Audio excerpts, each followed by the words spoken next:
What's good, everybody? Do I feel good today? Anytime.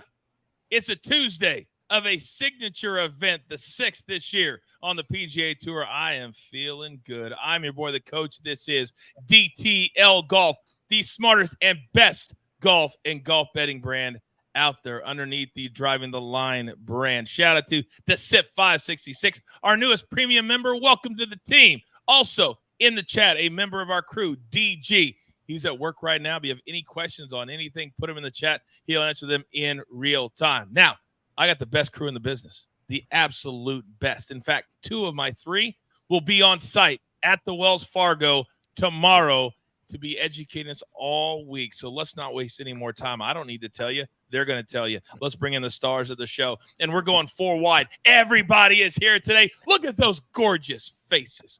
First and foremost, he's played this course many times, and he'll be there tomorrow. We're going to be doing videos. We're going to be looking at all the little nuances of the course. The great Steve Scott. Good afternoon, sir. Good afternoon. Yes, we got a great event this week, and jumping into next week, kind of getting this thing ready for PGA Championship, and it's a great golf course to do just that. It's a big boy golf course, and they're going to host the PGA here next year. So why don't they play one great event here this week? Yeah, you're damn right. They also played the President's Cup back in 22. A lot of players really played good here. We'll talk about all of them. Also on site this week, a part of PGA Tour Live, one of the most entertaining voices in golf today, the great Robert Damron. Good afternoon, sir. Good afternoon. Yeah, I'll be out there spinning it the way I only can, which means a lot of mispronunciations and bad stats and stuff like that. But by gosh, I'll be trying my hardest. You know, it may be wrong, but it won't be because my heart's not in it. My only question is, which PGA Tour player this week are you going to go after their ego and bring them down to size? Last time it was Minwoo Lee. Who's it going to be this week? I got to think who's getting a little big for their britches, you know, maybe Wyndham Clark, because he's, you know, now that Scotty's out, maybe he's feeling like a little big time. So, yeah, we may not bring him down a peg or 2. Yeah, he is the defending champion, by the way, trying to become the first player to ever go back-to-back at the Wells Fargo. Now, when you talk about big boy golf courses, my 3rd crew member, there's no course too big for him. He's a world long drive champion. Fast Eddie Fernandes. Good afternoon, sir. What's up, guys? Coach, great to see you. Robert, Steve. Always a pleasure, boys. Looking forward to this week. Little rev up your engines for the PGA next week, but it's going to be exciting. Quail Hollow is an amazing event, and I can't wait to hear what the other guys have to say. I can't quite figure out if I like the fact that the PGA Tour has now put a signature event right after the Masters and right before the PGA Championship. I don't know which one we like better, but Steve Scott, I'm going to start with you because there are 69 players in this field. There is no cut. Everybody will play 4 rounds, but the one player who will not tee it up that is eligible, the only player, just happens to be the number 1 player in the world with a bullet, Scotty Scheffler. That baby is a coming, and finally he has to sit out. What does this do for the rest of the field? Well, they've certainly played this narrative out for several weeks, haven't they? We thought he was going to pull out of the Masters and then the RBC Heritage, and he just won both of those. So it's going to be very interesting to see how, when he comes back, what his mindset is like. Will his eyes be a little droopy from doing diapers at 3 a.m. or feedings, or who knows? Well, I'm guessing he'll have just a little bit of help with all those tournament victories that he's amassed. But to have him not in the field here at Quail Hollow is a big bolster for many of the players, including a Rory McIlroy and a Wyndham Clark, and these players who have kind of been on the outside looking in to the winner's circle recently. Max Homa plays very well here as well. They all have to be just a little bit more fired up this week, knowing that their chances have gotten infinitesimally better on this track without Scotty there. Wow, I don't even know how I go to Robert after that last word, because right now his mind is spit. Could you say that last word again, Steve Scott? I don't know if I even said it right. Infinitesimally? I don't know. I think it's I'll have right. to consult Webster's for that one. An infinitesimal amount, yes. And when you talk about confidence, and we looked at the FedEx Cup points, Robert Damron, and Scotty Scheffler right now, because most people know it's 500 points. This week it'll be 700. It's an elevated signature event. He's got a 4-event lead. He could sit out for probably the rest of the summer and still be the number 1 seed heading into the FedEx Cup playoffs. So his spot is cemented. But there's other players that need the points, want the points, and they need to know against an elite field they can get the job done. Does that do that for them? Excuse me. Does that do that for them? Or is it, well, you won here, but Scotty wasn't here? So let's go back to when Tiger was prime, and no one would admit to themselves that, hey, we really don't have a chance here if Tiger plays well. But, they knew it deep down. They weren't like, oh, yeah, we got no chance, boys. You can't say that out loud. You're an athlete. You're proud. Deep down, that little boy in your voice was going, or that little voice in your head, now, we got no chance. Tiger's going to win unless he just does something terrible this week. It's not there yet, but by gosh, it is getting close. There were also almost like if you won a tournament without Tiger in the field at the time, there's almost a little asterisk. And I think that without Scotty, but this is a bigger, stronger field, an elevated event, signature event. I don't think that's going to be the case, but we are getting to that point. And there's we don't know, because we've already mentioned a couple of times PGA. We don't know if he'll be at the PGA, because a couple of weeks ago we're talking is Grand Slam a possibility, and now we don't even know if he's going to be able to tee it up. If his wife's there in labor, we know where he's going to be, and that's not at Valhalla. Well, we were talking about it on Driving the Line, and there was a player for the Bruins who last night had a baby, flew during the day, baby at 3 a.m., flew during the day, played last night, and scored a goal. So, Scotty Scheffler, I don't want to hear, if you have a baby before the event, you can't make it and get it done too. Now, Eddie, as we come back over to you, asterisks, that's crazy. I never thought we'd get to a point with any player in our generation and say, well, those are Tiger-like numbers. He has Tiger-like numbers, plus 400, plus 450. That's ridiculous, but not this week, and there's no cut. How does the approach change for some of these top players? Yeah, he's won 4 out of the last 5, finished second in the other one, right? So I just feel like, hey, this is my opportunity to win a signature event, $4 million on the line. And I have a feeling, though, to Robert's point, I have a feeling that Scotty's going to maybe talk to the doctor a little bit, maybe induce his wife, maybe before the PGA. I don't think he's going to miss the PGA, but if she's close, I don't know how many weeks she is, but she's really close. So maybe she can get induced and have the baby this weekend, possibly, so he can go out to Louisville and get the job done there, possibly. To me, it's an amateur hour move that when you now know you don't have any starts from September to Christmas. And Rudy Gobert, the Minnesota Timberwolves, he missed last night. You know you don't have any basketball games from July to October. How do you plan a little bit better? How do you go, whoa, let's wait until January to start so you can have the baby in November? It's all good. To me, a little selfish, I think. A little selfish. In hockey season, you never know when you're going to slip one by the goalie. Hey, they got methods against that, though. Oh, man. That's true, too. Now, the favorite this week, and we talked about it last week at the only tag team event on the entire PGA Tour schedule. Steve Scott, Rory McIlroy, he has made a living at this event. He's the only 3-time winner at this event. How much do you think last week getting it done with Shane Lowry and having a great time doing it, 2 weeks ago, is going to help him this week, if at all, at a course that he absolutely loves? Well, this is Rory's playground right here. This golf course fits him to a T. This golf course has a very similar feel to Augusta National, honestly. And it's lengthwise, it's very similar. It's in that 7,500-yard range.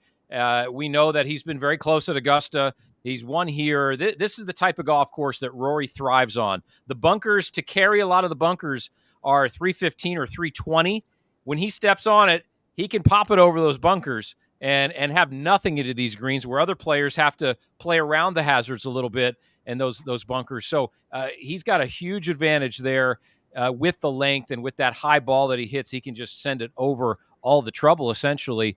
But I think that the event that he had there at the Zurich with Shane Lowry, what was huge for him, it showed him that he can have fun and win and be more relaxed. And I think that a relaxed Rory McIlroy is a very dangerous Rory McIlroy. And you get him on a golf course that he's had success like this, and he's got that win very nearby in the rearview mirror. I think Rory is going to be just a big force this week, and the betting odds say so. I think, Robert, that Steve's bringing up a really good point. There's a lot of big-time players out there that just because of their name, we feel like, oh, they win every single year on the PGA Tour. That's just not the case. Justin Thomas, Colin Morikawa, the list goes on and on. They need a dub, but maybe they need to stop putting so much pressure on themselves, and Rory got that off his back at the Zurich. You know, Rory did it in one of the only ways you really can do it, and that's join his golfing and drinking buddy in a golf tournament where you both kind of don't care. I mean, sure, do you care? Of course, you want to play well for each other, but you know each other so well that it's just kind of out there free flowing and let it go. And the problem with the other guys you mentioned, like Thomas, like Morikawa, the further you get from winning, the more you want to win, the more you're sick of not being in the winner's circle every once in a while the way you're supposed to. So how do you back up and say, wait a minute, I need to be patient when the patience time has gone? I mean, it's been years. It's been for Thomas, it's been 2 years since the PGA Championship almost, 2 years ago. Yeah. Morikawa did get a win at Zozo, but it's not that many, not what we were accustomed to.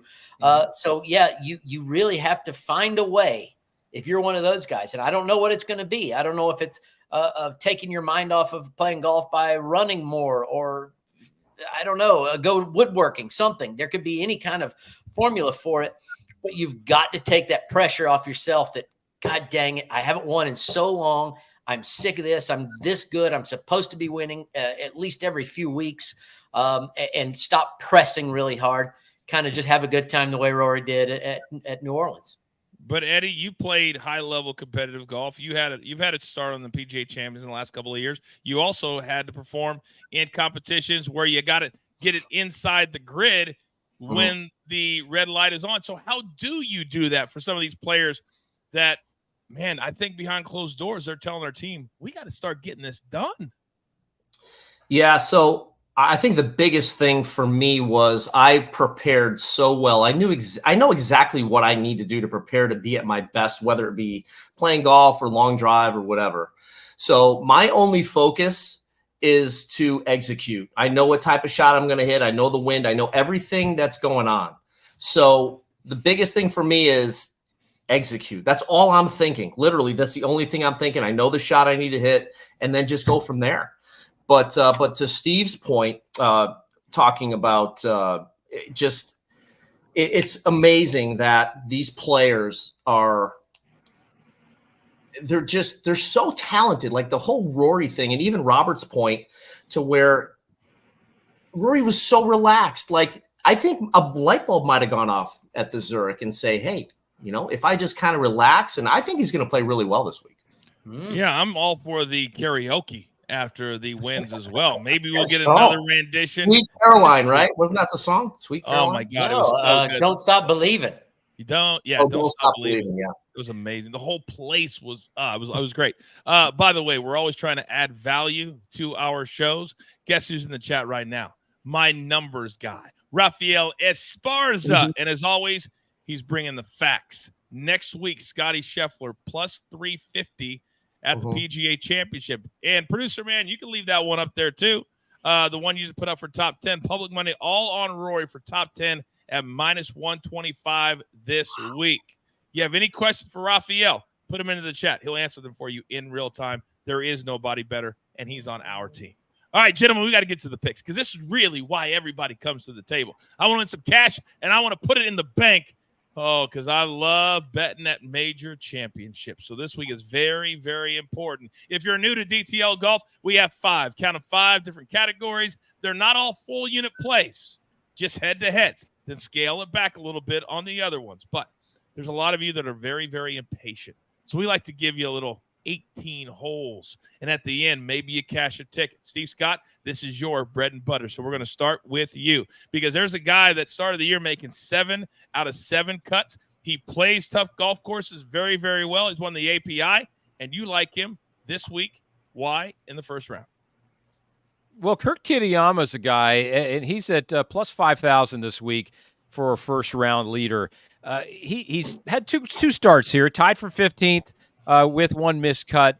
But what I like about him, and this is pretty much a common theme throughout my picks this week, and I'm sure everybody else's as well, he's 10th in total driving. In the 10 of the last 11 events, he's been positive in strokes gained off the tee, and 12 of 13, he's positive in strokes gained approach versus the field. So he's hitting the ball very well. Kurt Kitayama, he's not a big guy. He's got tree trunks for legs. He's about 5'8", and he whacks that ball so far, and you need that here. You need a guy who, and that's just why Rory's had so much success here. You need the guy who can hit it far, who can hit it high, and land it softly in these greens.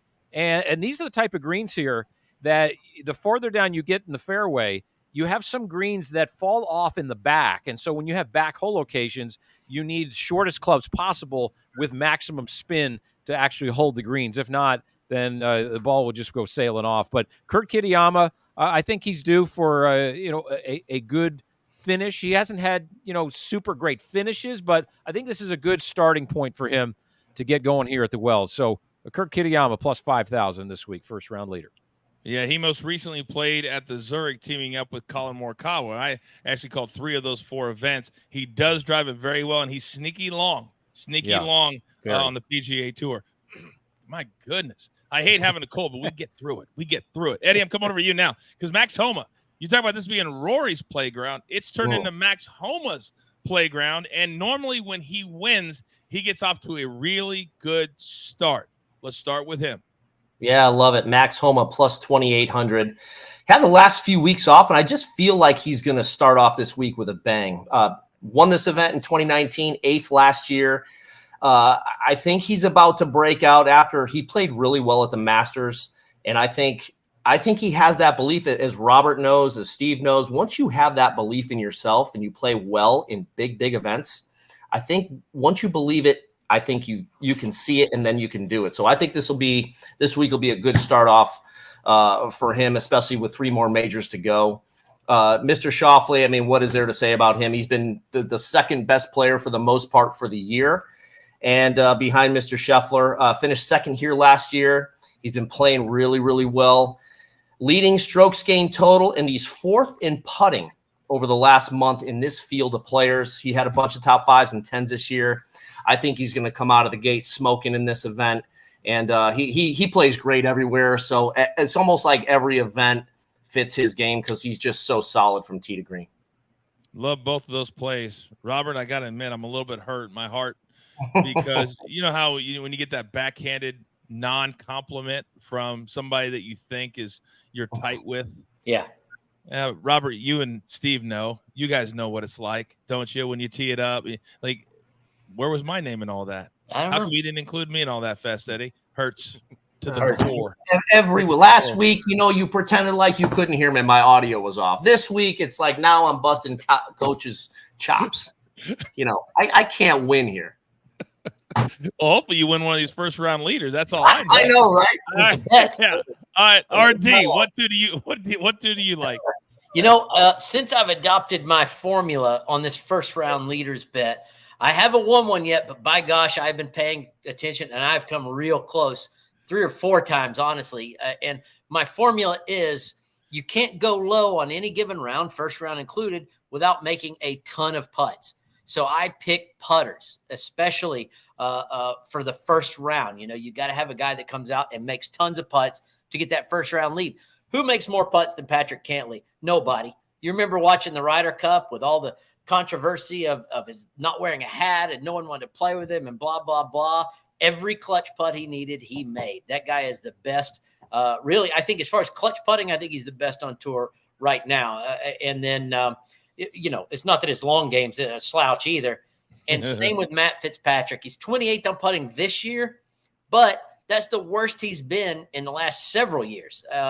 Just a very consistent putter. Putts with the flag in, which I hate, but it still works for him. And he also, a 3 years ago went to that Fast Eddie school, maybe not the exact Fast Eddie school, but he went the Fast Eddie route and picked up speed, worked him with the stack system, weighted clubs, blah, blah, blah, and added a lot of distance. And he is not a powder puff out there by any means. He can bust it for a little thin guy. So great putters, great ball strikers, Fitzpatrick, Cantlay. By the way, I never bought into the whole can't lay as slow narrative until I called him 3 rounds at the Zurich Classic. It drives me insane. Absolutely drive me insane. He literally goes back and forth until he feels like it's right. And we counted one time he had like 28 back and forths before he would hit the ball. Insane. Insane. Quick question from the chat. Steve, I'm going to come to you. Scott, what is the number one key to navigating and succeeding on this course? Me. You want me? Okay. Yeah. The number one key. It's you. You got to hit it long. You got to hit it super long. That is number one key. I mean, a total driving stat is huge. And Rory McIlroy, by the way, is leading that by he's driving it so well right now. So the total driving, I think, would be a huge stat to look at. Distance plus accuracy. The rough is never too drastic here, but it's definitely a place that you've got to send it really high. And the high apex players off the tee are really strong suitors as well this week. You have to look at that list and those stats on the PGAtour.com website. Those would be good players as well to take a peek at. Yeah, that's great. If you go to PGAtour.com or on Twitter, whatever, there's so many great stats that you can look at and really do a lot of your own homework in addition to listening to my guys. All right, category number 2. This is what we like to call our bread and butter. This would be your full unit plays. If you're $100 better, then put $100 on each one of these plays. Raphael's got one to start us off. Tournament matchup, and I love this play. Max Homa, -115 over Victor Hovland. This is the first start for Victor Hovland since the Masters where he missed the cut and blew up on Friday. He's been through like 8 coaches in the last year. He's been a mess, even though he is the reigning, defending, undisputed FedEx Cup champion. But he isn't right now. I love that play, a 4-round play. So, RD, let me come over to you because I feel like your first one is literally like, give me the money to play with the other ones. This is as easy a play, and I can't believe you got it at 20 cents. You're up. I got which list is? I said 3, so which one is the one you love? Here we go. Yes, love it. This is the one that as soon as I saw it, I'm like, this can't be right. I mean, it's Jordan Spieth has been an empty saddle on the golf course for the last few months. I actually took this bet right away because I got to watch him at Byron Nelson last week. I was on course. I was, going through the mud there at TPC Craig Ranch. It was so wet and gross, but Spieth started off. He hit 2 shots, 2 par 4s to about 2 feet each. And I'm like, holy cow, 59 watch. And then he just went off. He drove it pretty good all in all with a couple exceptions. The iron play wasn't that sharp. The putting wasn't that sharp. The short game wasn't that sharp. He is just not finding it right now. But you know who is sharp? Ben On. He's been just playing very, very nice, solid golf. He is a ball striker also, and that is what we need at this golf course. So Ben On over Jordan Spieth -120. For the same reason, by the way, I picked Harris English over Adam Scott. Yeah, Harris English has got, I think, 3 top 25s in his last 5. He's playing okay. But Adam Scott last week on course, I watched a lot of him. He would do Adam Scott things for a couple holes and look like the greatest golfer in history. And then he would fall apart. The putting wasn't just there. The driver was great with a couple exceptions. The iron play was really not good at all. A lot of wipes short right. It was really strange, something you don't see from Adam Scott very often. So those 2 picks against Spieth, against Scott is really off my own 2 eyes of watching last week and watching them play. And then the other bet, Wyndham Clark over Max Homa. Max has not had a Max Homa season so far. Yes, he loves it here at Quail Hollow, but obviously so does Wyndham Clark. He's defending champion. And I think that, one, he's played great in the big events so far, the signature events, majors, has Wyndham Clark. But without Scheffler, I mentioned this earlier in the show, without Scheffler, he's going to feel like big man on campus. No one's played better than me in the big events except for this guy Scheffler, and he's not here this week. So now I'm the man, and to be the man, Coach, you got to beat the man. You're damn right. God, I love you, RD, so very much. By the way, Zach says Spieth is a good fade until his wrist isn't an issue. If you watched PGA Tour Live last week with Robert Damron, then you heard them talk about Spieth talking about the wrist, and even he said, I should probably quit and go get some surgery or go do something. but I can't stop playing right now. Yeah. All these finishes, all these missed cut. You missed the cut. This guy missed the cut at the Masters. He's hurt. Yeah. He never misses the cut at the Masters. He's hurt. Yeah. So we'll cash the ticket. It's kind of like betting on a wounded animal out in the African safari. We're going to say no lion, goat. No, we're going to cash the ticket. That's what we do. All right, Fast Eddie, let me come over to you, big boy. Yeah. Because you have one sponsor's exemption you are fading.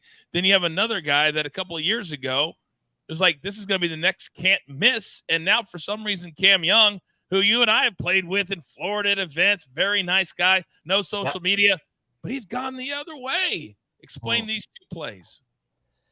Well, I love Hideki's game right now. I've been up close and personal watching him practice. He absolutely flushes it, as we all know. And his putter, he hasn't missed a cut all year. He's got a win in a few top tens, had a few weeks off, and this will be a great tune-up for the PGA next week. Among the 69 players playing, he's second in strokes gained total, first in strokes gained tee to green, which is extremely important here. And he has a positive strokes gained putting. When Hideki has positive strokes gained putting, watch out, because I think he has a really good chance to not only win this week or play extremely well, but he's going to bag a major this year. I really feel that. And, with Cam, Hideki has a 4-shot lead over 4 days. He's about a shot better strokes gained total. So I'll take the 4 shots and take Mr. Matsuyama at plus 105. Mr. Bezadenhout plus 115 over Adam Scott. Just like Robert said, Adam he's so good, and his swing is so good. And sometimes he looks like the greatest player ever, but then other times he looks like he's never played golf before. I love this pick. I think Bezadenhout is playing really, really solid. He's had a great 2024, 7th in strokes gained putting in this field, gaining a shot and a quarter over the field last 30 days. He's in good form, and I just have a feeling he's going to play really well this week, and I love him over Adam Scott. I thought it was really funny last week. They had him. Adam Scott was sitting with Amanda Balionis and the crew from CBS. And Steve, you may have seen this. You would have loved this. They were asking him to describe Taylor Pendrit's swing, which is very unique, to be kind. And he did win the one. Did you see this? And Adam goes, well, he's got a nice impact, like everything but that's a nice swing. They said, well, Colt said, if that's that, then what's your swing? It was hilarious at that point. So the swing's still there, but to Fast Eddie's point, maybe the speed is gone a little bit as far as getting it out there where he needs to be to compete for W's. Your thought on that? Because we've got two other guys that are young cats and would love to be Adam Scott someday. You talking to me, Coach? Steve Scott. Steve, can you not hear me, Steve? No. Sorry, I missed that. No, my bad. Very creative lead-ins to your head-to-heads. And I'm like, okay, give me your two head-to-heads. Okay, all right. Yeah. There we go. So there we go. So anyway, and I want to actually address Scott Kobe in the chat. He asked, "What do you guys think of Viktor Hovland? As a newbie to golf, he struggled. Why has he struggled this season? And this is exactly why I'm fading him over Matt Fitzpatrick this week. Viktor Hovland has really gone down the rabbit hole of golf swing. He is not playing golf right now. He is playing golf swing. Had a little wrist problem towards the beginning of the year. He switched coaches. He switched thoughts and ideas. And usually when you go down the rabbit hole of different swing thoughts and new coaches, it's going to take you at least half a year, 8 months, maybe minimum, to really climb out of that. And that's going to be the end of the season for him. He's only had a tie for 19th at Genesis this year as Victor has. So he has not played well. Fitzpatrick, he hasn't played stellar. He hasn't, contended all the time. But he's made his last 5 cuts. He had a 5th at the Players, a 10th at the Valero Texas Open. I definitely like him. Even money there, minus 110 there against Viktor Hovland. And then Cameron Young, I just like how his distance is off the tee. Number one, he played very well at the Valspar, was runner-up there, top 10 at the Masters. And this golf course, by the way, is, again, very similar to Augusta National. The distance-wise, the bunker shaping, the whole vibe here is very Augusta-like. And I think this will be a very solid place for Cameron Young. Colin Morikawa, he averages 10 yards less off the tee on average than Cameron Young, and Cameron's got a lot more in the tank than Morikawa has. So for those reasons, I like Cameron Young there, plus 100 over Colin. All right, very, very good. By the way, shout out to Ken in the chat. He says, why am I watching this? Sia would own all of you. First of all, I love Sia. That's my guy. Second of all, you came to our show. You don't want to watch? Go somewhere else. I got the 3 best minds in the business, period, end of story. So one more like that, you get blocked out of the chat. I don't care. All right, now, next category. We call it finishing position. And this is where you scale it back just a little bit, because you can turn a top 10 and a top 20 into a miscut very, very quickly out here on the PGA Tour, especially Eddie Fernandes at this particular golf course where a double bogey is right around the corner. So you're stacking, as we like to call it in golf betting, your top 10s and your top 20s. Let's go. Yeah, Harris English. I love this pick. He's 5 top 20s, a couple of those top 10s this year. Finished 3rd here last year. He's getting 3/4 of a shot on the field the last month. I've actually played with Harris.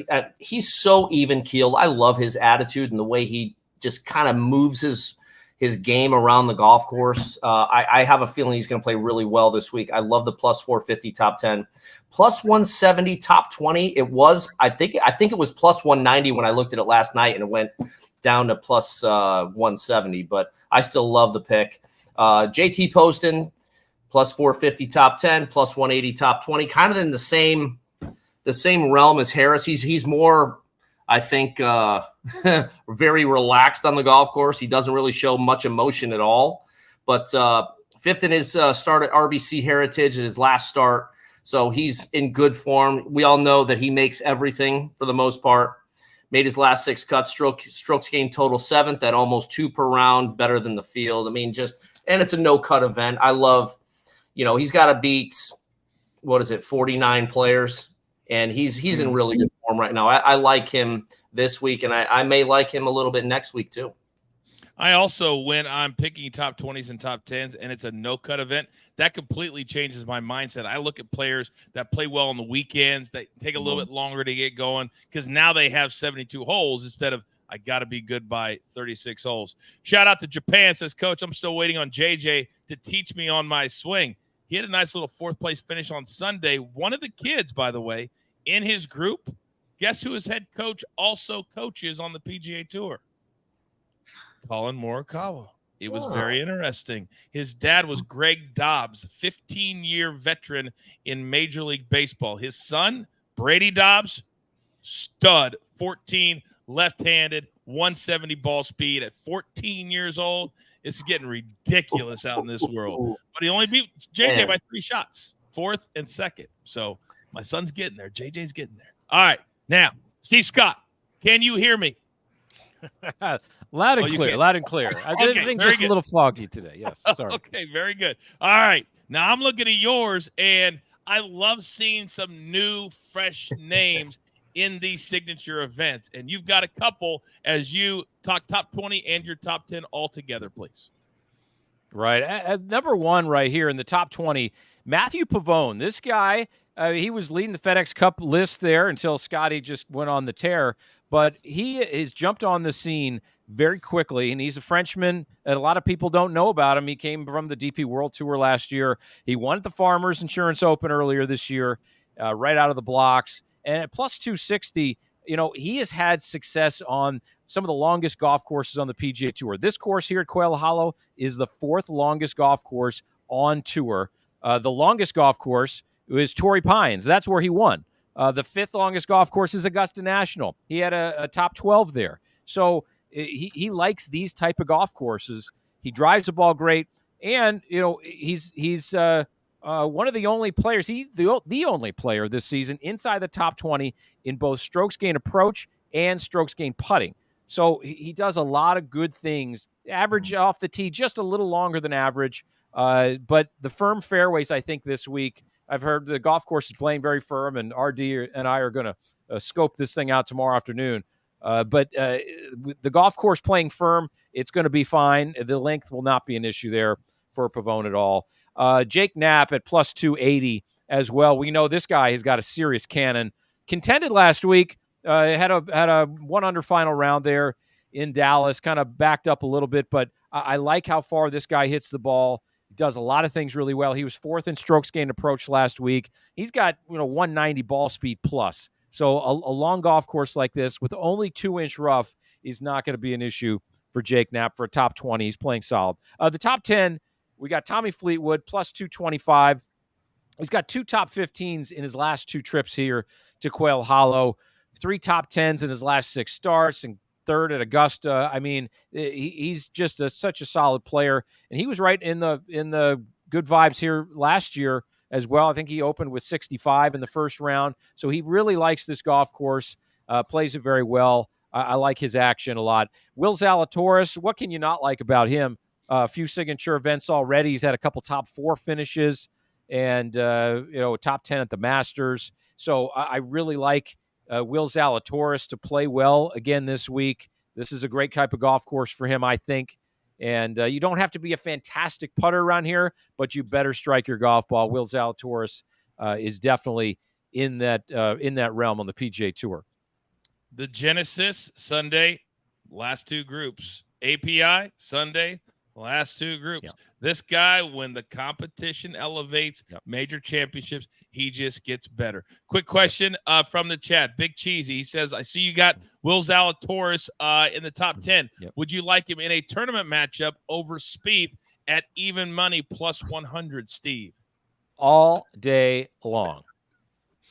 All right, very good. And I'm going to have one for RD as we come over to yours. You've got one name in 2 spots. And last week for the first 36 holes, this guy was dominant. Then Saturday, I guess if you call a -4 stubbing your toe, when somebody else goes -9, that would be stubbing your toe. But this guy has been showing up a lot, winning for the first time. He used to be a bouncer at a club about 3 miles from my house. I can't even get in there anymore. His face is up all over the walls and everything. They love him there. Why do you love Jake Knapp, RD? Just he's a guy that runs hot, and when he runs hot, he plays well. He had a little stretch earlier in the year where Farmers, then he won at Vedanta. What he does have is a bit of a Sunday issue. Even when he won in Mexico, he went from hitting it like Ben Hogan Jr., but with a ton more power, to really struggling, but held it together enough to where he could get the trophy. And same thing at Byron Nelson last week. He was right there in the final group, didn't hit it as well on Sunday, still got in there and at what was it, a 4th place. So that's not that bad, but he's been playing so well. And I also think the course suits the man as much as any course. Pretty much he's going to play this year. So I went ahead and put both bets, or, whichever one you feel best with, a top 5 at plus 2,000 or a top 10 at plus 800. I feel personally very comfortable with that top 10 number because he is a streaky guy. And coming off last week's, even Sunday, I don't think that's going to mess him up a bit. And then also Ben on, another guy that I think if we had been betting him top 10s and all this year, we would be well ahead of the game. He does have 4 of them.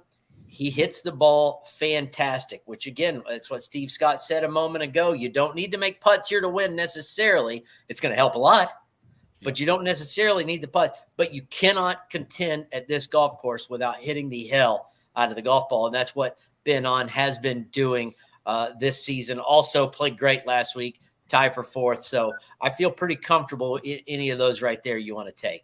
Let's not forget, early in the season, he had about a 6-footer for the win until Grayson Murray dropped a bomb, and then he missed it, I think, because the putt went in. So he could have a victory very easily. I love Ben on and how he's playing right now. By the way, RD, when you talk about Jake Knapp, it's so funny because it looks like you guys go to the same trainer as well at the gym, like just one and the same, like looking in a mirror.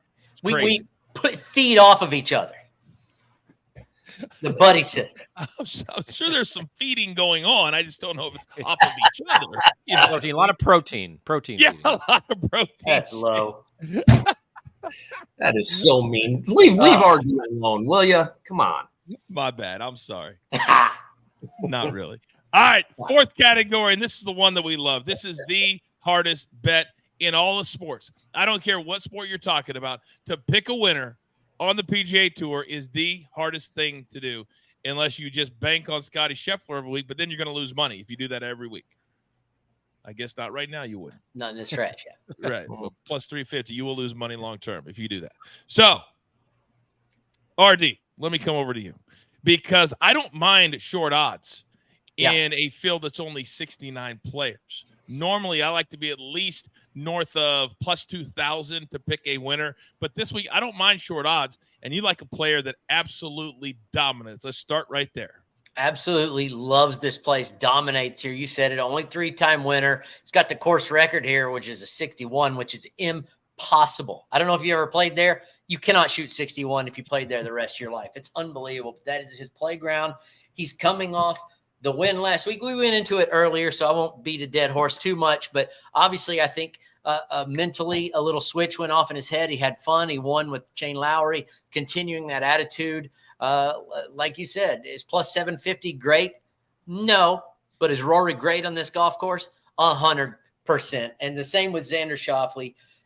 He's had, in 11 tournaments this season, 10 top 25s. He's been playing steady. He's been in the mix as much as anyone and hasn't quite gotten that win. And so we're going off being due. We're going off also a guy that is third tee to green, ball striking. We've mentioned it. That's super important here. So and he's not sneaky long. He's damn long. He's not Rory long, but holy cow.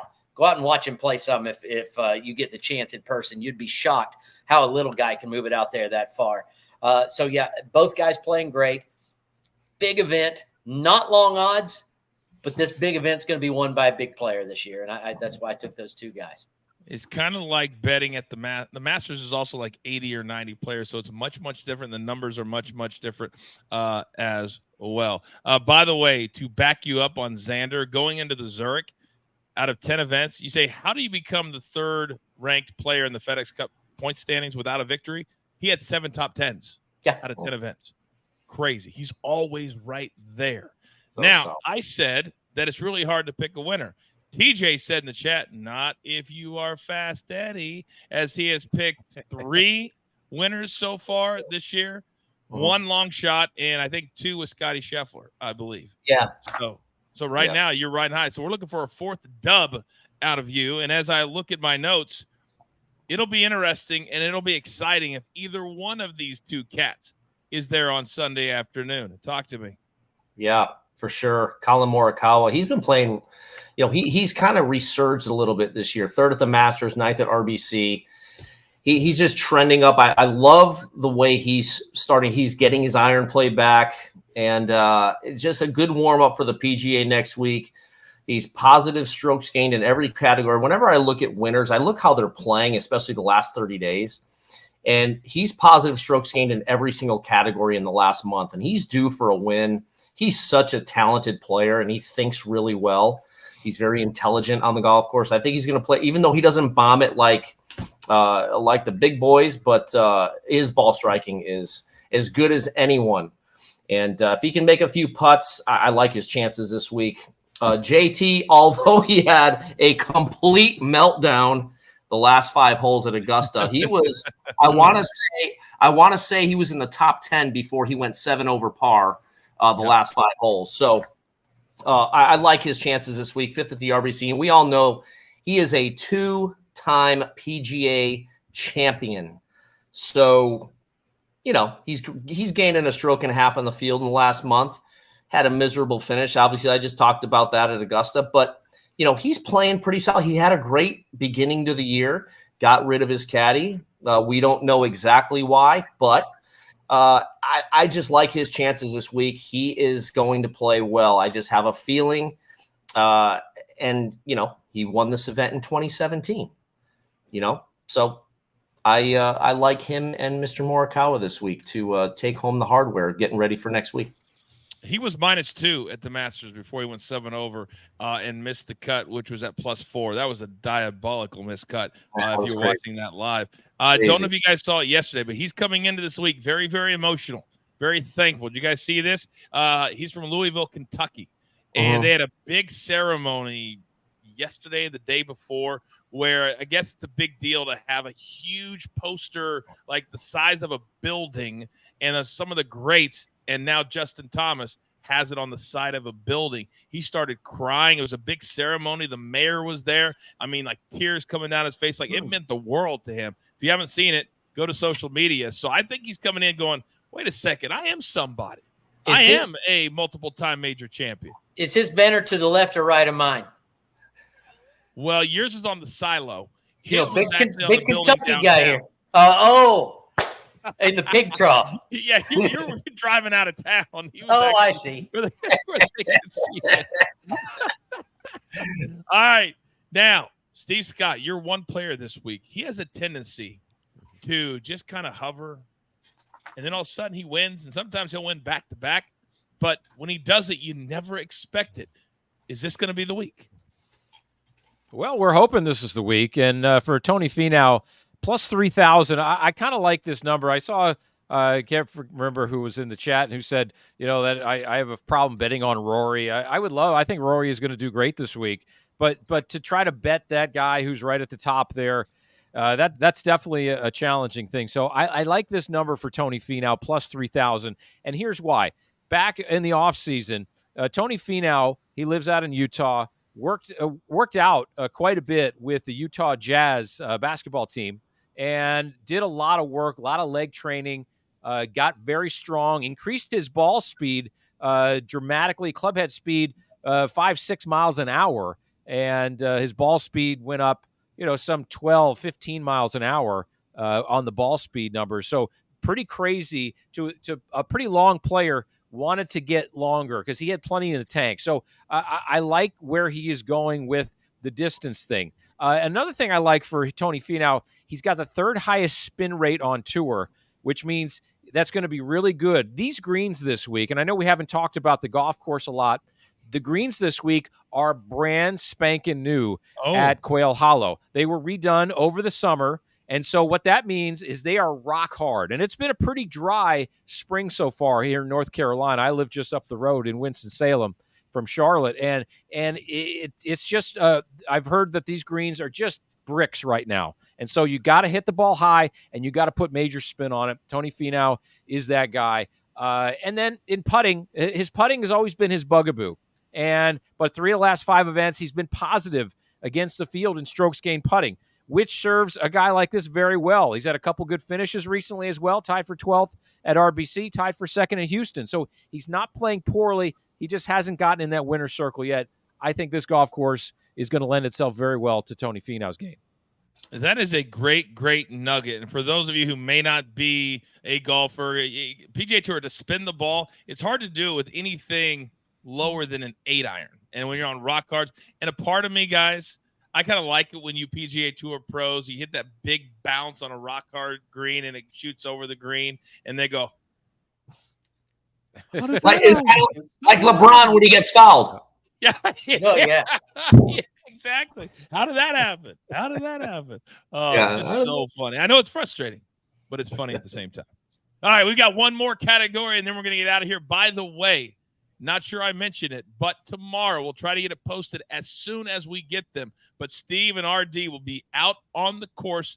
They'll be recording some videos. They'll be talking through what kind of the players have to do, maybe the grass, maybe whatever they decide to do. We'll have it up on our page to help educate and entertain, to help with your bets, and also just with your knowledge of this course. They'll be doing that for you tomorrow. All right, long shots, or as Fassetti likes to call it, home. And that's where we start with my big man. All right. Now, interesting that you picked these because there are 4 sponsors exemptions this week. They are Webb Simpson. This is his home course. Adam Scott, Matt Kuchar, and Gary Woodland. And Gary Woodland had some very serious brain surgery at the end of last year. And it's just great to see him back out here. And it's great to see him have a sponsor's exemption here. He also got one at Tiger's event at the Genesis. What have you seen from him, Eddie, that would encourage you to say, you know what, maybe a little sprinkle, just keep an eye on him? Yeah. I think that's 66 in the 3rd round of the RBC. It's, he's still an extremely talented player. Obviously, we know what he went through last year with the brain surgery. And he's finished 5th and 14th here the last 2 events at Quail Hollow. So he had some ups and downs, obviously, but I look at that 66 he shot in the 3rd round at RBC, and I'm like, there's something here. So I would like to just maybe a little bit, sprinkle a little bit of love on G-Dub this week. So, and even plus 550 for a top 20. He's got to beat 49 players to get in the top 20. So there's 69 guys without Mr. Scheffler, so that would be an automatic top 5. So he's got to be 59 players or 49 players. Seamus Power from Ireland, plus 15,000, plus 360 for a top 20. 12th at the RBC, couple top 20s at the Wells Fargo the last 4 years. He's won twice on the PGA Tour, which I didn't even remember this, but he won. I believe there were 2 off events, Barbasol and Bermuda. But look, could this be his third? You never know. Maybe sprinkle a little bit of love on him at plus 15,000. He's a very, very good player, and throw plus 360 for a top 20. That might be worth a few bucks. Sprinkle a little love on him. I got to tell you just gave me a whole new perspective to Scheffler's numbers. We can get Gary Woodland at a top 20, who's a U.S. Open champion. Mm-hmm. And Scotty Scheffler's plus 350 to win the whole damn thing next week. That is crazy pants. Crazy pants. By the way, Steve Scott, I'm coming to you. And on our morning show, which is just gaining in popularity by the day, when I get the Raphael stamp of approval, it makes me feel great. Well, guess what? You just got it. In the chat, he says, great stats, Steve, about the new greens. I read that last night. And see, he's so emotional, he just left us. You can see he doesn't want to cry on air. Apparently not. Apparently, Raphael just threw him all the way over. Very upset. Mr. Scott left. Low key, Steve hates it when the tech goes out. He absolutely hates it. I love it because he hates it. It drives him insane, and I love it. We're living now. Yeah. All right. Oh, there he is. How's it going? Hey, Steve. Sorry, I had to fix my hair again. It was a little out of whack. I'm sorry. I'm sorry. No, I heard what you call. I'm better when I'm frozen on the screen there, but no, it's great. No, I appreciate that love there from Rafael Esparza there, and that's very cool, very cool. But we're talking long shots, right? So yes. So Corey Connors right now, I mean, plus 5,500 right now. He's got to be really bolstered by. I mean, this is like Canada's year, I think, right now. I think Team Canada. I mean, they might be. I think they're going to be 4 wide at the President's Cup come September, and Corey Connors doesn't want to be left out of the wake of these victories from Nick Taylor and Taylor Pendrith, and maybe your name has to be Taylor of some sort to get a victory. I don't know, but Corey is a really solid player, great iron player, and that bodes very well for this venue right here. Plus 5,500, sprinkle a little love on him. And Matthew Pavone, I like a lot about what he's doing. And he hasn't played this course before. He hasn't played this venue before, but it didn't hurt him out at the Farmers taking that victory. So I like both of those long shots there as outright winners this week. Big Cheesy said that look when Steve comes back is priceless. We were actually discussing, Steve, how much, as the professional that you are, you hate when the Wi-Fi and the tech goes down. It like grinds your gears. I don't know. I don't know. It's sometimes I don't know. I don't know what's going on. But here I am, and this is where we're at. He is so pissed right now. He is so pissed right now. Oh my god. Oh my god. I love this team. I love this team. Damn it, I love this team. So all right, funny. RD, I need you to bring us home on this one, big boy, because there are 2 players very under the radar, but Lucas Glover, he showed he can win not only once at this age, but twice. And Tom Hoge, great iron player. Explain yourself. Well, see, this is the long shots. So it doesn't mean make big bets on this, of course.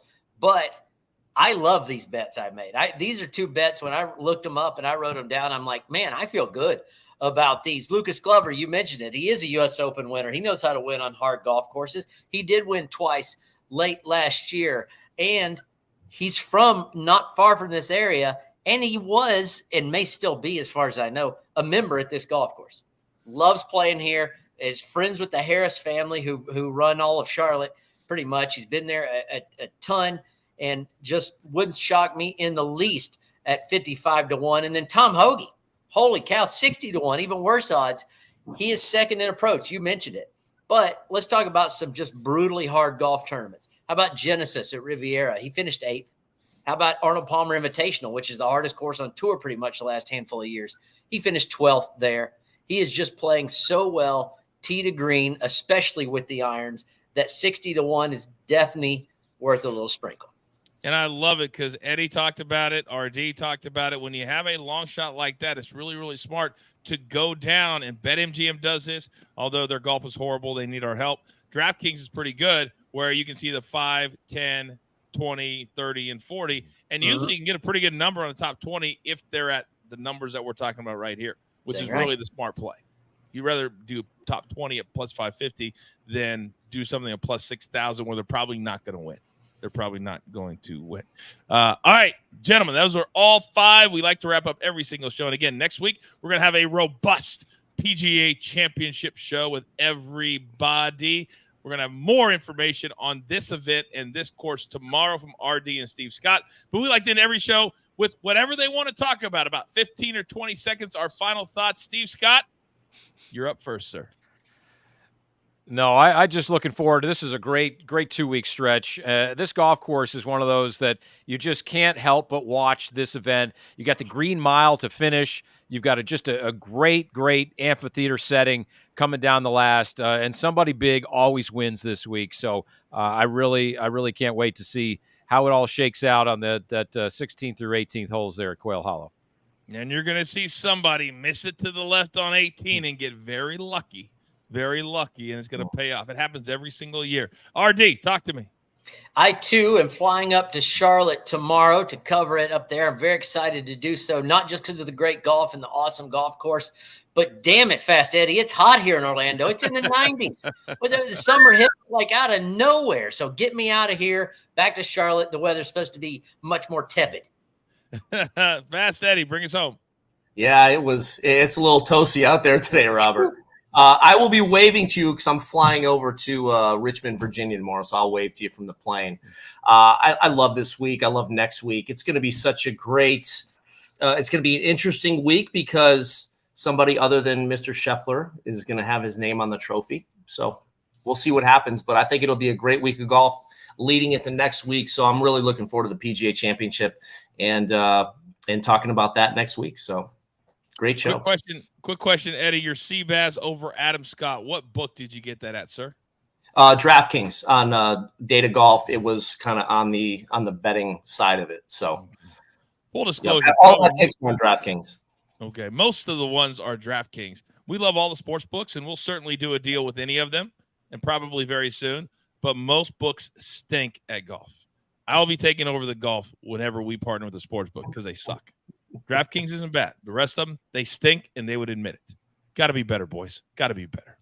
Gentlemen, great job as always. Travel safe, all 3 of you, and I'll see you guys on the other side. By the way, we'll have round-by-round picks on Thursday, Friday, Saturday, and Sunday if I see something that I like. But as I told you, and I tell you all the time, I got the best minds in the business. You will not find another show with better information from guys who know, who have done it, who continue to do it, than right here at DTL Golf. So with all that being said, it's time for you to go out into the world, have good golf etiquette, pay it forward, and understand this.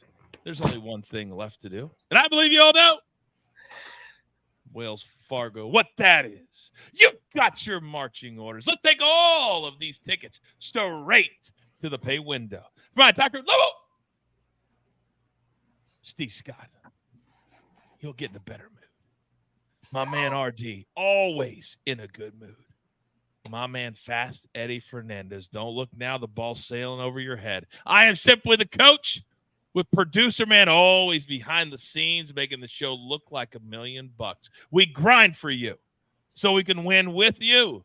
It's truly what we're all about every single week right here at #DTL Golf. Good luck.